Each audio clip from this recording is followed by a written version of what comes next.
Dinasti Abbasiyah terbentuk secara revolusioner dengan menggulingkan kekuasaan dinasti sebelumnya, yaitu dinasti Umayyah.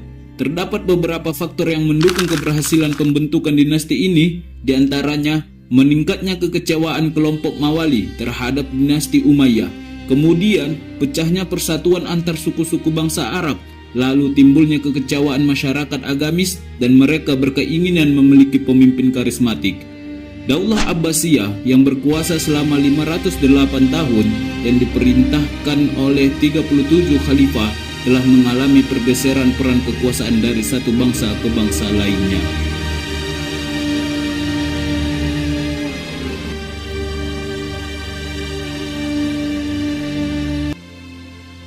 Pada mulanya, Muhammad bin Ali, cicit dari Abbas, menjalankan kampanye untuk mengembalikan kekuasaan pemerintahan kepada keluarga Bani Hashim di Persia pada masa pemerintahan Khalifah Umar bin Abdul Aziz. Kemudian pada masa pemerintahan Khalifah Marwan II, pertentangan ini semakin memuncak sampai akhirnya pada tahun 750 Masehi. Lalu Abu al-Abbas as-Saffah berhasil meruntuhkan dinasti Umayyah, kemudian dilantik sebagai khalifah pertama dinasti Abbasiyah. Dinasti Abbasiyah adalah kekhalifahan kedua dalam pemerintahan Islam yang berpusat di kota Baghdad. Kekhalifahan ini berkembang pesat dan menjadikan dunia Islam sebagai pusat pengetahuan dan melanjutkan tradisi keilmuan Yunani dan Persia. Bani Abbasiyah adalah keturunan dari paman Nabi Muhammad yang paling muda, yaitu Abbas bin Abdul Muttalib. Maka dari itu, Bani Abbasiyah juga termaksud keturunan Bani Hashim. Berkuasa mulai tahun 750 Masehi, kemudian memindahkan pusat pemerintahan dari Damaskus ke Baghdad. Pendiri dinasti Abbasiyah ini ialah Abu As-Saffah bin Muhammad bin Ali bin Abdullah bin Abbas. Pola pemerintahan yang diterapkan oleh Daulah Abbasiyah berbeda-beda sesuai dengan perubahan politik, sosial, dan budaya. Dalam perkembangan Daulah Abbasiyah dibagi menjadi 3 periode, yakni periode pertama pada tahun 132 sampai 232 Hijriah. Pada periode pertama ini, Khalifah dinasti Abbasiyah dikuasai penuh dari Bani Abbasiyah. Lalu pada periode kedua, di tahun 232 sampai 590 Hijriah, kursi Khalifah diambil alih oleh orang lain. Di periode ketiga, tahun 590 sampai 656 Hijriah, jabatan Khalifah kembali lagi kepada Bani Abbasiyah, tapi hanya di sekitar Baghdad saja.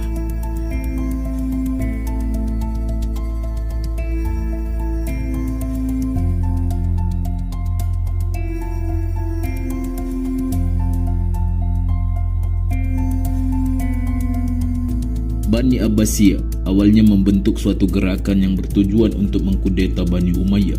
Mulanya keturunan Abbas mendukung pengambilan jabatan khalifah itu untuk diberikan kepada keturunan Sayyidina Ali. Akan tetapi secara diam-diam membentuk gerakan yang bergerak di bawah tanah dengan sikap yang lebih hati-hati dan perhitungan yang lebih teliti untuk merebut jabatan khalifah dari Bani Umayyah. Perubahan sikap tersebut, turunan Abbas itu dipimpin oleh Muhammad bin Abdullah bin Abbas pada masa Khalifah Umar bin Abdul Aziz. Kemudian di masa Khalifah Hisham bin Abdul Malik, gerakan Abbasiyah di bawah tanah itu semakin luas pengikutnya, terutama di wilayah Khurasan di bawah propagandis Al-Du'at. Gerakan tersebut bekerja sangat berhati-hati dan aktif sekali.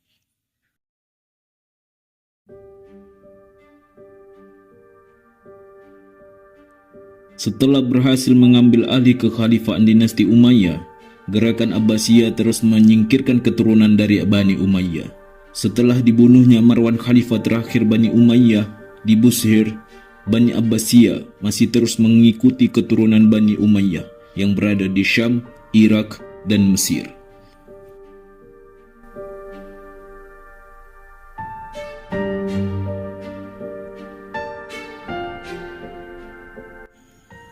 Jumlah khalifah keseluruhannya sebanyak 37.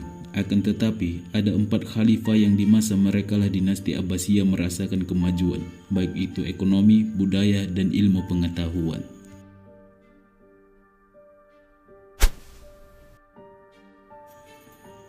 Abu Abbas as-Saffah, khalifah pertama dinasti Abbasiyah.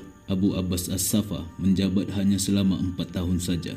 Pada masa pemerintahan Abu Abbas as-Saffah, dia melakukan pembersihan keturunan dinasti Umayyah dari lingkup kepemimpinan Bani Abbasiyah, menjadi sosok yang tegas dalam memimpin kekhalifahan sehingga disegani serta dipuji oleh banyak masyarakat, mampu membangun pemerintahan yang stabil dan meletakkan dasar peradaban Islam serta ilmu pengetahuan pada masa Bani Abbasiyah.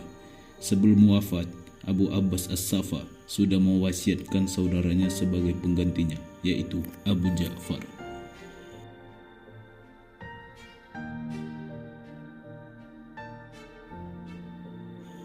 Pemerintahan Bani Abbasiyah berkembang dimulai dari Khalifah Abu Ja'far Al-Mansur. Dia diangkat setelah saudaranya Abu Abbas.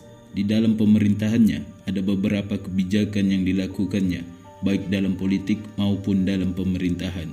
Lalu kebijakan dalam ilmu pengetahuan, dan di masanya lah kota Baghdad dibangun.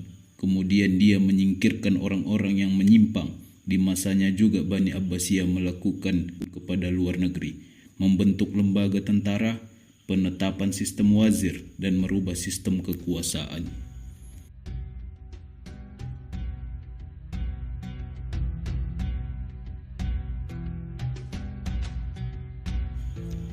Sebelum naik tahta sebagai khalifah, Harun al-Rashid telah dilatih oleh ayahnya, yaitu Al-Hadi, untuk memerintah di Saifah tahun 163 Hijriah. Setahun kemudian, ia diberi tanggung jawab yang lebih besar, yakni memerintah wilayah Anbar dan Afrika Utara. Di tahun 165 Hijriah, dia dilantik sebagai penguasa di Saifah lagi untuk menghadapi pertempuran yang berkobar. Lalu di tahun 166 Hijriah, dia dilantik sebagai putra mahkota yang akan menggantikan ayahnya sebagai khalifah. Di masa Harun al-Rashid, kemajuan ilmu pengetahuan berkembang pesat. Lalu di masanya lah pembangunan perpustakaan terbesar di dunia pada saat itu, yaitu Baitul Hikmah.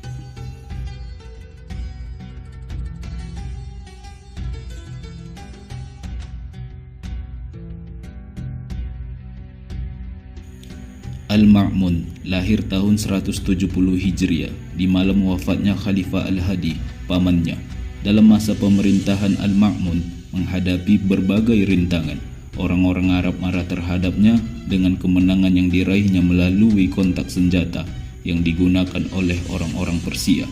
Terjadi pula banyak pemberontakan di masanya, antara lain pemberontakan yang dilakukan oleh Abu Saraya, salah seorang panglima besar yang ikut adil dalam meruntuhkan Baghdad di Sal.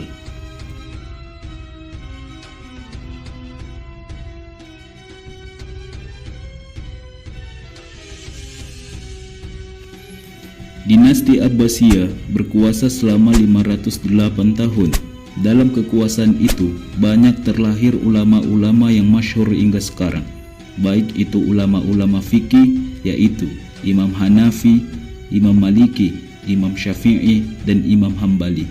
Begitu juga ulama-ulama hadis seperti Imam Bukhari dan Imam Muslim.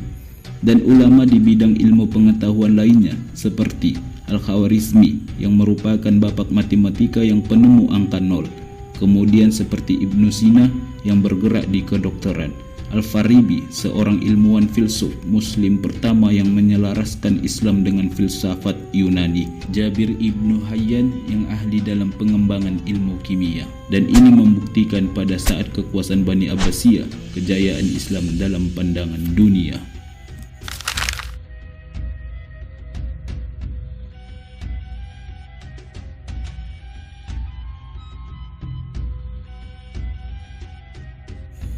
Setelah menikmati masa kejayaannya, ternyata masa kemunduran itu pun tiba. Ada beberapa faktor sebagai penyebab kemunduran dinasti Abbasiyah, seperti faktor internal, yaitu kemewahan hidup di kalangan penguasa, perebutan kekuasaan antara keluarga Bani Abbasiyah, dan konflik keagamaan. Sedangkan faktor eksternalnya ialah banyak yang memberontak, didominasi bangsa Turki dan didominasi bangsa Persia. Dari beberapa faktor tersebut, dinasti Abbasiyah akhirnya runtuh dan ditaklukkan pasukan Mongol pada tahun 1258 Masehi.